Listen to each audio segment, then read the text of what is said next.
Nah, itu yang cashnya. Untuk kepengurusan yang lainnya habisnya kurang lebih 400 juta. Dipulangkan begitu saja, baru nyampe di Jakarta, dipulangkan begitu saja ke hulu sungai selatan. Berangkatnya suami istri. Kenapa? Karena kita ini orang yang kalau ditawarin umrah dan haji itu pokoknya kalau bisa besok berangkat. Makanya kalau jenengan nanti pengen berangkat umrah, ayo ulun ajari dengan cara yang benar. Supaya apa? Kita itu ibadahnya itu benar-benar mendapatkan ibadah yang mabrur. Ya. Bu, ini cerita. Bukan cerita, ini memang kejadian. Tahun kemarin, semua petugas kita yang ada di Mekah dan Madinah, itu ada 100.000 yang jamaah itu memakai visa non haji. 100.000, bayangkan. Tahu nggak 100.000 manusia itu siapa banyaknya? Banyak banget.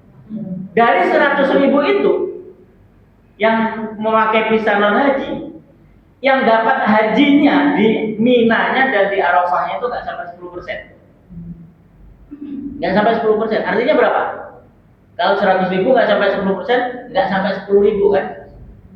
Bayangin Bu, 90.000 manusia membayar minimal 150 juta untuk berangkat umroh dan haji tadi, tapi dia nggak mendapatkan ibadah hajinya. Kenapa? Karena nggak mungkin mereka bisa masuk ke Arafah dan harus sunahnya itu. Kenapa? Padahal puncak daripada haji itu adalah 100.000 Bu.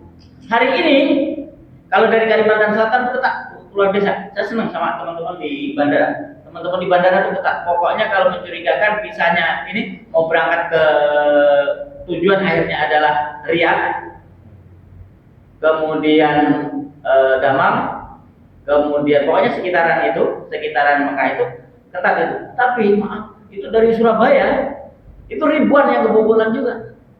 Kasiannya seperti itu. Tujuannya apa? Kalau tujuannya ibadah ya sudahlah, sabar. Tapi ada juga teman-teman kita yang nggak apa-apa, biarkan aja mereka berangkatkan duit-duitnya mereka. Itu yang salah itu kan seperti itu. Nah, jadi kalau kita mengajarkan supaya kalau ibu mau berangkat umroh, ayo umroh yang benar. Kalau mau berangkat haji, kita pakai haji yang benar. Kalaupun misalkan nih, ibu ditawarin 200 juta untuk haji, tapi kalau visanya haji, silahkan berangkat ke bawah. Tapi kalau ditawarin 200 juta tapi visanya non haji, mending nunggu 5-6 tahun untuk haji plus, itu harganya sekitar segitu. Tapi kita sabar. Kenapa? Kalau haji plus itu nyaman Bu.